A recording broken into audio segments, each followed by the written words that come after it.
And now, here's your host of Shaping Success, Wes Tankersley.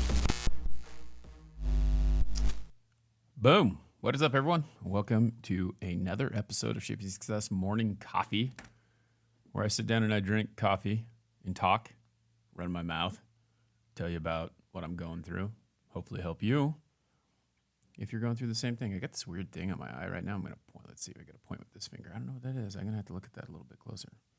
Maybe it's called age. I got bags under my eyes. Is that what's going on? I need to get some of those little things you put underneath your eye to make it go away. I'm getting old. So this is going to be it for the year. And it's funny when I talked to someone yesterday on the phone, and I always feel kind of corny saying it's like, well, see you next year, because they're not working today, and I am. But a lot to be thankful for about this year. And I think when you sit back and you realize that there has been some trials and errors and failures and things like that, that it's really important to sit back and think and realize that there you are, you're there. To sit back and realize that even though there are things that you hated and things that you didn't want to go through and the things that happened this last year, man, it's tough because I want to tell you some other things, and we'll talk about this first. But there's a whole bunch of things that happen, and you have to be willing to work through it. And we'll talk about that a little bit more, because I just want to do a little recap on where the podcast is right now. Because there's goals. You know, we always do these stupid New Year's resolutions, and I don't do them. I don't care. You're going to make a change. You need to make change anytime when you decide you're going to make the change. It's like a diet. You sit there and you go like, I'll do it on Monday. I'm going to eat like a pig today. I'll do it on Monday. I'll start on Monday. Why do you got to start on Monday? Why can't you start on a Wednesday? Why can't you start now? And I saw, I can't remember his name. It's a book I read, but he was talking about embracing the suck and quitting alcohol forever for the rest of his life. And, he did that yesterday. So if you've got something that you want to do, why wait till the first? Get that shit done now. I hate that. I hate New Year's resolutions. But, it's been great. I found a couple things that I enjoy doing, and that's talking and doing this every single day with you guys. And I just hope that it grows. I hope that it gets bigger. I hope that it continues to push forward. Podcast stats, you're watching this live. I think I prefer video over audio, and I call it a podcast, and a lot of people are like, oh, your podcast this morning. And it's like, we watched it. Well, podcast is audio, but you can make a video and audio. And I think what happened is everyone calls Joe Rogan's a podcast, and he started to do it that way. And then next thing you know, it goes on to audio, it goes on to Spotify. And it's like, that's it. I just got on video and I started talking, and that's what I've been doing. And I've done it more and more. And the growth is great. I've been doing this for 4 years now. I'm looking at the download stats right now, 45.2K downloads on the audio part of it. I hit 25,000 views on YouTube, thanks to some great people helping me out. Nikki helps me get those shorts out. I post the live videos. I needed to be better about getting more information on those, but I feel like if people are going to find me, they're going to find me. The right people find me. The right people are here. And I just have a great bunch of people, some great people helping me. Dogged ID helped me quite a bit this year, and he's been going through some stuff, and it's good to have different people on your team, in your corner, building you up, helping you grow in all those different ways.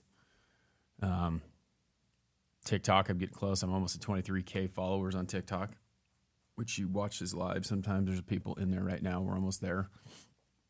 Getting closer to 23K. It says 23K on there, but I still got like 38 to go to get to 23K. And it's been a jump or a long time. It doesn't grow as fast as it used to. There used to be times where you could get a viral video and like, boom, everyone's watching. But I consistently post and trying to get, I wasn't very consistent yesterday, but I consistently post and try to get people to engage in conversation with me on TikTok and get in the conversation with it. So it's pretty cool. We do the motivational music hour. People jump in. Nikki and I do. Hang out with us. listen to music, talk about the music that motivates us. One Drink Wednesday on Instagram Live every Wednesday. We do that. Jan and I do, my friend Jay Finning, which I'm going to show you guys this because I think it's really cool.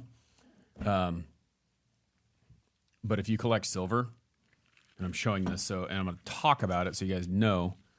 But what I'm holding here right now in my hand is a 2.34 ounce of silver made by my friend Geej Wiles, Ahab's Adventure. And you can't see the writing on it, so I'm just going to tell you what it says. But he does these series with this metal. And so for Jay this year, Jay does a lot of stuff. And if you guys don't know who my friend is, Jay, he's got an Acura NSX. He's just a friend that I met through podcasting, and that's the kind of things that he podcasts as well. And he helps me with everything that I do. And so my friend Geej makes silver, and I thought, Jay had wanted a piece of silver, and Geej and I we actually got Payette Brewing here in Boise, Idaho, to make a beer for Ahab's Adventures, which you need to go check that out. Go wherever you're at. Go to Instagram and check out Ahab's Adventures and just kind of see what he does. But he carries around this 3-foot garden gnome, and his name is Captain Ahab, and there's a really cool story behind it. You can go listen to it on the actual podcast. And it's pretty cool what he does. But anyway, he made this silver for me. And Jay makes these pins of his car. His car is kind of a famous one. Well, his previous car is kind of a famous one, and the one that he has now is pretty rare. But he always has like pins, and he has like they're numbered. So this is 1 of 200, And having the number 1 of 200 is really cool to have. So Geej releases those bars, and he does them in like 50. And I asked him to create a special one for me and Jay. He's like, well, I have this X series that what I was going to do is what I didn't sell, I was going to melt down and use for something else. And no one can ever get them. So they're rare. Like they're done. He's like, I'm done making them. I'm not selling them anymore. And he says, what I can do is I can stamp ODW on there for One Drink Wednesday for you and Jay because you've been doing this for so long. And then we'll make it one of 2 and 2 of 2. And I wanted Jay to get one of 2 because, one is more, it's the original, right? The first one, the very first one. And then I got 2 of 2. Well, the bar also has the stamp on the X series when he made it. And they're numbered in order of what they made them. So he stopped handing them out at 29. So that I have 30 and Jay has 31. So they're kind of backwards. So we both kind of got this cool little rare thing because we're the only ones that have it and the rest are going bye-bye.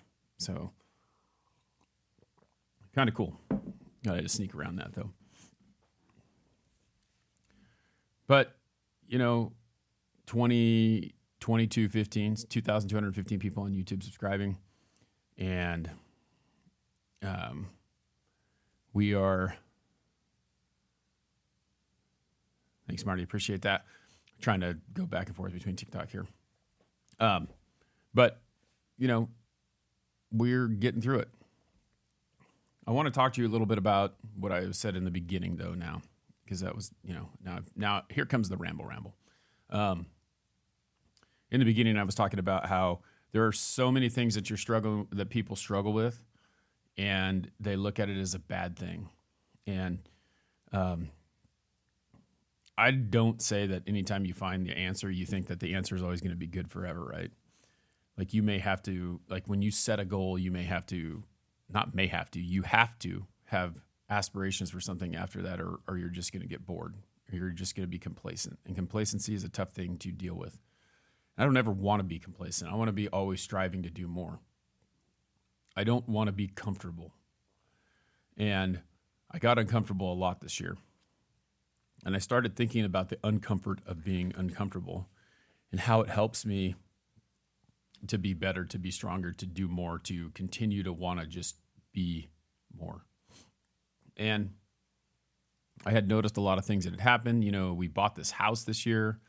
My pay structure got changed a little bit. We thought we were going to lose this house. And we were just going to sell it because we needed to. And then we started talking about it and we doubled down and we started working a little bit harder and found that we could make it work. And I've been building out the studio, just a lot of things. And I had a conversation with someone this year that I hadn't talked to in a long time, which was really cool. And he was talking to me about something that when he was a kid and what his parents taught him, because my parents, I don't know, they taught me a lot of stuff, but like everyone says something different. Everyone does something differently. And he was talking about cleaning the toilet. Okay. And he said, my parents used to tell me when I was cleaning the toilet, I had to do it no matter what. And I had two choices about how I did it. I could be pissed off and grumpy and grouchy and complain about it, or I could do it with a little joy in my soul. And I kind of took that as interesting because no matter what we go through, and I try to do this, is try to find the joy in anything that you're doing. And as crappy as it sounds, because we're talking about the toilet, getting that toilet clean when you're done, you've accomplished something. No matter what you're doing, you've accomplished something. And if it is easy as cleaning the toilet, and if you can just have a little bit of joy and find the good in what's going on with that, like, okay, now I don't have to see this grossness on the toilet. I don't have to see it shiny. And we can all think about what happens with toilets on our own because they get disgusting. But find joy in what you're doing. That's awesome, Cloudy. No matter what it is, you have to do it. And so I've been struggling with my daughter, trying to find a way to get her to find joy in the things that she's doing. And creating those thought processes young is hard to do. And she's had these really bad, she has outbursts all the time. Like you tell her to do something and she just kind of screeches and screams, tells you, I don't want to, like there's all this argument in what she's doing. And I'm trying to find a way to make her be willing to do better. And it's hard to motivate. Every kid is different. My son Nolan right now says no all the time to everything. Hey, do this. No. Do this. No. And it's like, that's not going to be the answer. And I was thinking the other day, it's like, man, this is how do people raise kids and get through it? And it's a crapshoot because every single person is different. So every single child is different. You can't raise them the same ways. And I've been trying to find a way to motivate her. And I'm knocking on my desk because it is made of wood right now because I think we've found something that will get her to do what she's doing. And basically what we did was I took 2 mason jars and I grabbed this bag of change that I've had for a while. It's like huge bag, like some people used to just throw your change wherever. Well, I've had this bag of change for a long time, and I have way more than $10 in quarters in there, but I grabbed out $12 in quarters. So I took one jar and I put $10 in it. And I took the other jar and I put $2 in it, all in quarters. And so if she does one of these things that I do not like, so we do this for a week. This is a new thing. We just started doing this this is day 4, day 5. And it's been really good. But if she does, she gets $10 in the one jar, and I put 2 in there because I want to motivate her that she could get more than 10 if she does better or does things on her own. Like if we catch her doing something good, we're going to give her another quarter. If she screeches, we made her write down a list of the things that she can get quarters taken away for. So she's taken ownership and trying to figure out how to keep what she has and how to lose what she has. And so we told her whatever is in that jar at the end of the week is hers. So she gets to keep it, and then we'll refill it again with $10. So it's kind of like making her earn her allowance through doing the things that we are wanting her to do. And it's crazy. The last couple days, she has done so many different things. She's helped clean up without asking. She stopped the screeching for the most part. She's stopped telling us she's not going to do something. We ask her to do it. She does it. It's crazy, that little bit of motivation. And I think we finally found something that is going to kind of motivate her. And when she gets that money at the end of the week, it's up to her how much is in there. It could be $10. It could be $12. It could be $0. But she has to find a way to do the things that we're asking her. And I hope it works out. It seems to be working out. So pretty cool. But with that, anything that you do, it's tough to sometimes find the joy in it. And I think that if you can find the joy, and there's a book called Embrace the Suck, and I think that's what that's the guy that I was talking about who quit alcohol for the rest of his life. You have to be willing to embrace the suck. All right, Cloudy says everybody's currency is different. Some respond to actual money, some quality time or praise. Individuals really are individuals, and that's exactly true. That is 100% true. And I think that when you figure that out, no matter what you're doing, when you figure that out, it's crazy and it unlocks something. As a manager, as a teacher, as a whatever, you have those different personalities. I remember when I was teaching high school PE or when I was coaching high school baseball, like those kids have different ways of getting reactions, and what yelling and screaming does for one kid doesn't do for another. So you have to figure out what motivates them and how to do it. And everyone is different. Every individual person is different. I was talking to Robert Watson about getting screamed at. And I told you this before. I've told this story before, but when I was in high school, I was offensive lineman, and I was at practice one day, and I could not, for some reason, stop this guy from rushing outside. Kept getting quarterback at practice. And here you are, this all-state lineman, and you can't stop the guy. And the coach comes over and grabs me, and he goes, "Get over here." What in the, just started going off. And then, elevating his voice. And now I know that he's serious. And now I know that I need to figure this out. And grabbed me by the shoulder pads and brace, step, bruise, step, brace, step. Just like kept grabbing me, moving me back. I don't know what the problem is. You've done this, I know I've done it 1,000 times. I'm good at what I do. But for some reason that day I couldn't do it. And all I needed was that yelling and screaming at "What is up, Lindsay?" on TikTok or on YouTube. But all it took is that yelling and screaming to get me motivated. Now, if you do that to the guy standing next to me, he shuts down. And the coach recognizes that, and the coach knows that. So that guy's the guy that I got to go take and pull aside and have a talk with him, not in front of anyone else, not berate him in front of other people, because that's not what motivates him. But he knew what motivated me. And we have to figure out what motivates yourself and what you need to hear. And if you have to be mean to yourself, like yell at yourself, because that's what it takes, then you have to. I was digging post holes I used a post hole digger to dig holes for these trees that I planted outside last year. And I can't say last year yet because it's not last year yet. This year. And I kept telling myself, what would David Goggins do? Because if you've ever listened to David Goggins' book, he busts his butt no matter what and has to tell himself that. So Nikki says, "Don't yell at me." As a kid, it scared me. Yep, exactly. As an adult, it pisses me off. So, but that's the difference between people, right? It pissed me off enough to make me do the right thing, and not the, to make the right step. It pissed me off enough that it made me want to do it right, because I didn't want to get yelled at. I wanted to please people, and I wanted to, I don't want to have to ever get yelled at. I want to know that I'm working so damn hard that there's nothing to yell at me about. And so when I get yelled at, I take it personal and use it as fuel to not do it again.